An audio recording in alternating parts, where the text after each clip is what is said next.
The handwriting is unmistakable, but in any case, the signature confirms that these letters were written by Princess Diana. Part of, she would never do this to us, but also part of, maybe this is all part of a plan. I don't know how staying silent is ever going to make things better. Hidden away for decades, a private letter from Princess Diana. Private letters written by the late Princess Diana are set to be auctioned today in England. To young Prince Harry has finally surfaced. And its heartfelt words are rewriting everything we thought we knew. This isn't just a glimpse into royal life. It's a raw, emotional window into a mother's deepest hopes for her son's future. Why was it kept secret for so long? What final message did Diana leave behind? Stay tuned, because once you hear what was uncovered, you'll never look at their story the same way again. Whispers from the margins of a crown.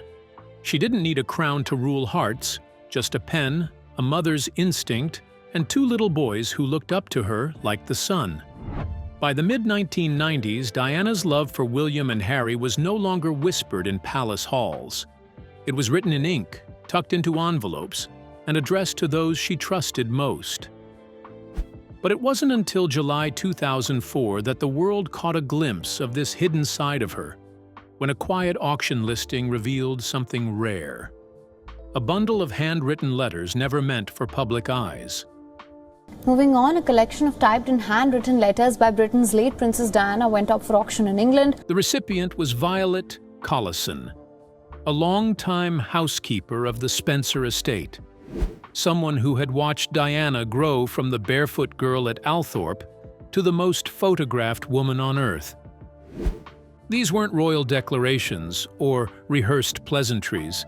They were intimate, unfiltered notes, sometimes cheerful, sometimes aching, but always deeply human.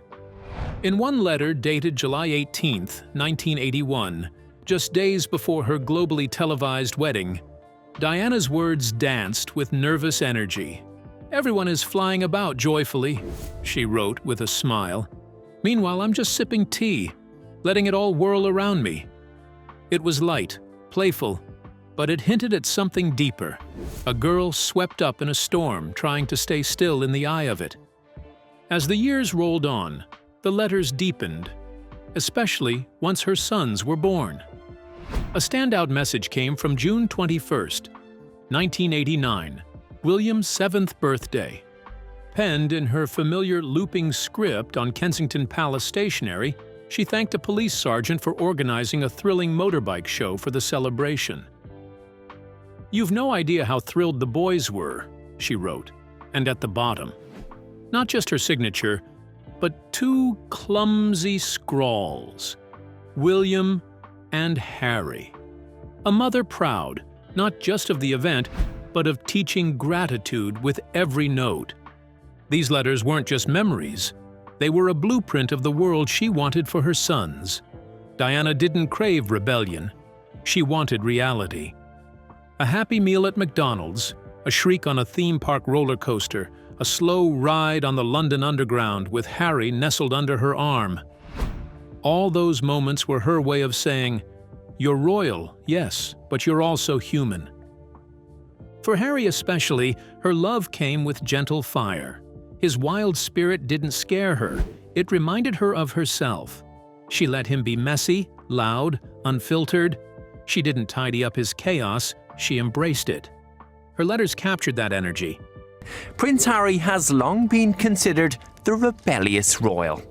And it seems that reputation is well-founded, as private letters written by his mother, Princess Diana. Stories of jelly bean bribes used to train palace dogs, giggles that spilled out under formal dinner tables, and flowery fingerprints left behind after cupcake experiments in the royal kitchen. By the time of her revealing 1995 BBC interview, the world began to understand what her letters had long been saying. This wasn't a woman breaking the rules just to make noise. This was a mother building space for her sons to grow freely, to love deeply, and to live truthfully. And though the auction in 2004 pulled these words from dusty drawers into the light, more of Princess Diana's personal items are up for auction.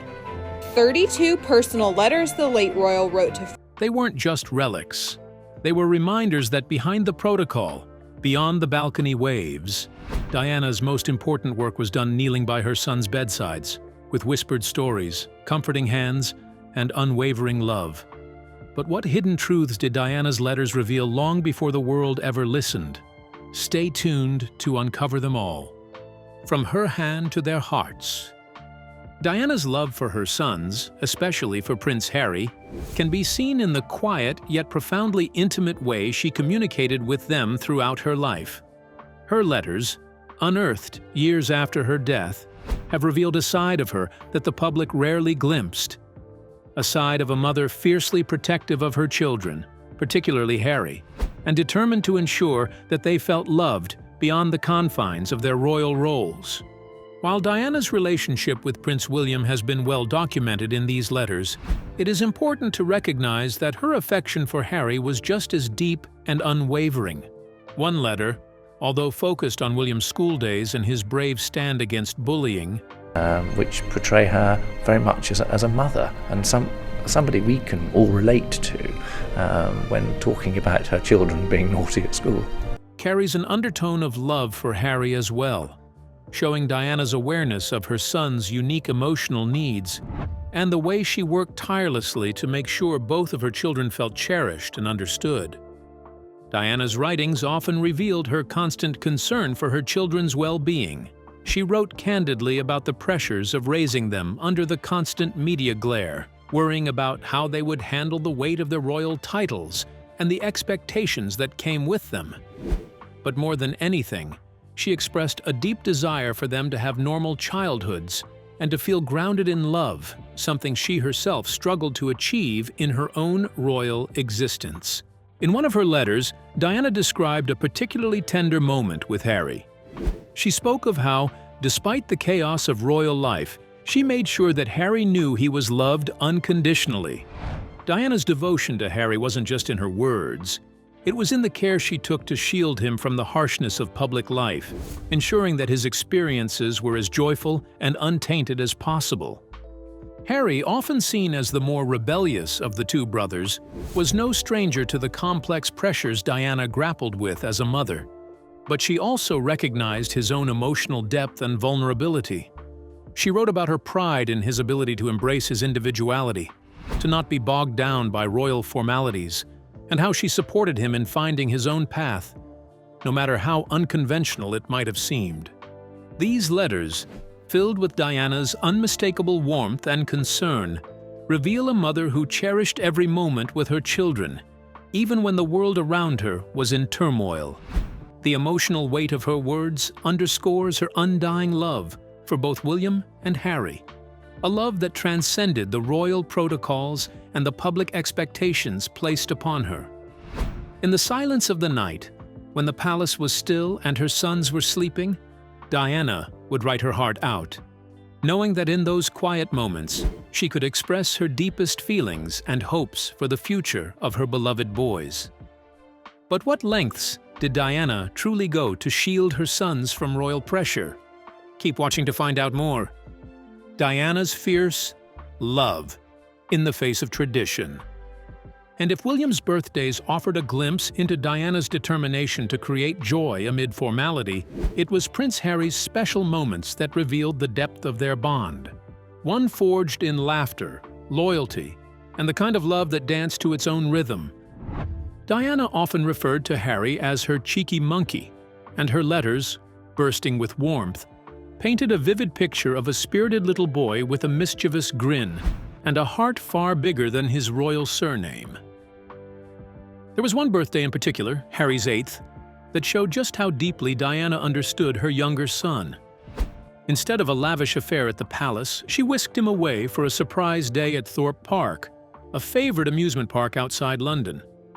No press, no royal staff in suits, just Diana, Harry, a few close friends, and a day full of roller coasters, sticky candy floss, and mud-splash trainers. One of the letters described the moment with touching honesty.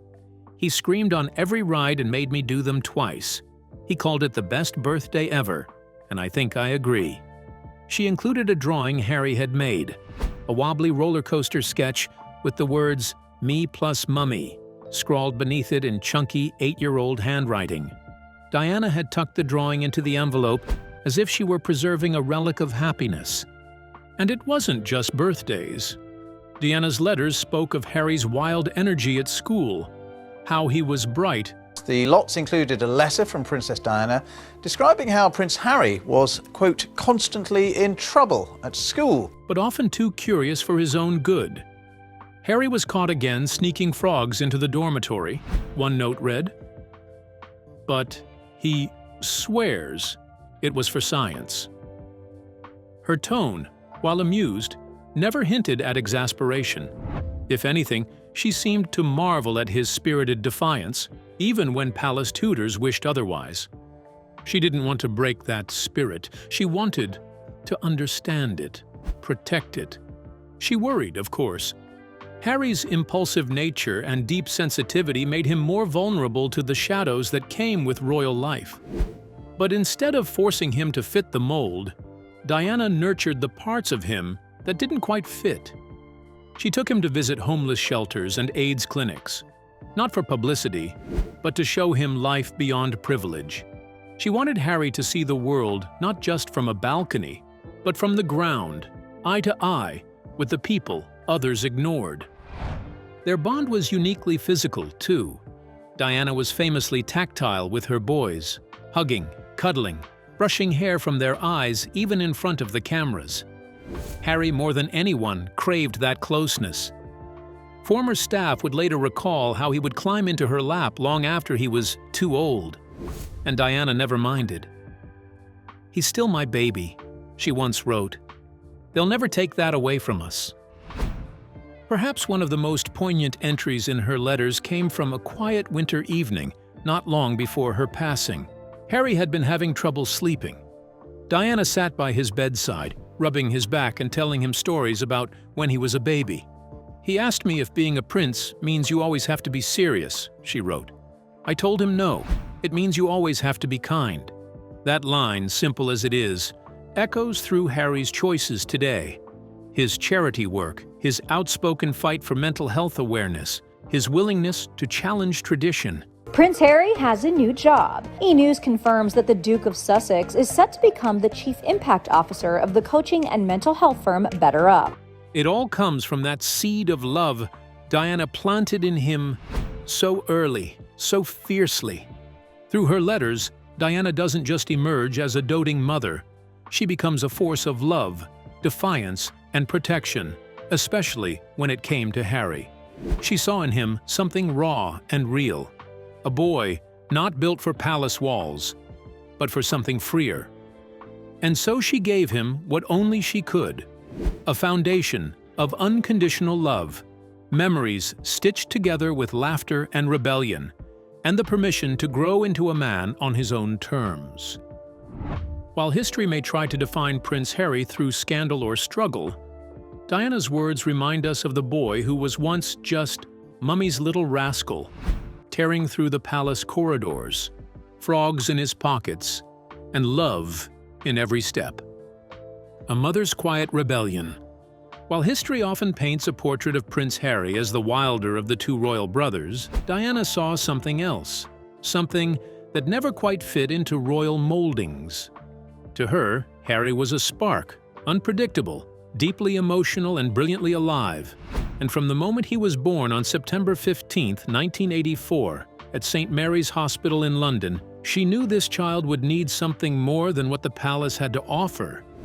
He would need a mother who wasn't bound by protocol, but by love. By the time Harry arrived, Diana had already begun rewriting what royal motherhood could look like. With William, she had tested the boundaries. With Harry, she broke right through them. At Kensington Palace, Diana created a world that was part wonderland, part sanctuary. There were toy-strewn hallways, pancake breakfasts, and bedtime stories that never felt rushed. Diana believed Harry, in all his unruly joy and tenderness, should be allowed to explore the world not from behind palace gates, but with scraped knees and sticky fingers. And so she took him everywhere. Public parks, fast food restaurants, and charity events where he could see people struggling and helping. One spring morning in 1991, Diana took Harry, then 6, on an unannounced visit to the Passage, a London shelter that supported the homeless. There was no press, no photographers, just Diana, kneeling next to her son, helping him hand out cups of tea. In a letter written that evening, she wrote, "He asked me why people were sleeping on the floor. I didn't have a perfect answer, but I think his heart understood more than his head." Diana saw early on that Harry was sensitive in ways that often went unseen by others. School, while filled with sports and structure, sometimes drained him. He was curious, but easily distracted. Mischievous in the way most little boys are, but always warm. In her private notes, she would mention how he got into trouble for talking during lessons or climbing trees when he wasn't supposed to. One headmaster referred to him as spirited. Diana responded, "Good. He'll need that spirit one day." She was protective of that spirit. When Harry had nightmares, she wouldn't send in the nanny. She came herself, sometimes lying beside him until he fell back asleep. Their closeness wasn't performative. It was instinctive. Her hand was the first he reached for, her lap the only place he truly settled. And even when her marriage to Prince Charles grew colder, the wedding of Prince Charles and Lady Diana Spencer today, the stuff of fairy tale. Diana's connection to Harry only deepened. "He makes me laugh when no one else can," she once wrote in a note to her sister, "and he holds my face when I cry." Diana made time for her sons, no matter the schedule. On a royal trip to Canada in 1991, Harry had a cold. Against the advice of aides, Diana delayed a public appearance to soothe him back to sleep herself. For her, the flashing cameras could wait. Her children could not. And birthdays, always so drenched in tradition for the royal family, became magical escapes in Diana's care. For Harry's 10th birthday in 1994, she organized a surprise at Thorpe Park. Dressed in casual jeans, sunglasses, and a wide grin, she spent the day riding log flumes and dodging reporters. At one point, a ride operator told her she'd have to remove her earrings for safety. Diana laughed, handed them over, and replied, "If it means Harry smiles bigger, I'll ride twice." That was Diana's parenting in a nutshell: intuitive, unfiltered, and deeply human. She wasn't trying to rebel for the sake of rebellion. She was trying to make space. Space for her boys to breathe, to feel, to grow up not as symbols of tradition, but as people. Her letters from this period are brimming with moments the public never saw. Harry baking lopsided cupcakes, hiding under tables during state dinners, or trying to train the palace dogs using bribes of jelly beans. Through it all, Diana was there, kneeling beside him, not standing above. She never scolded his chaos away. She embraced it.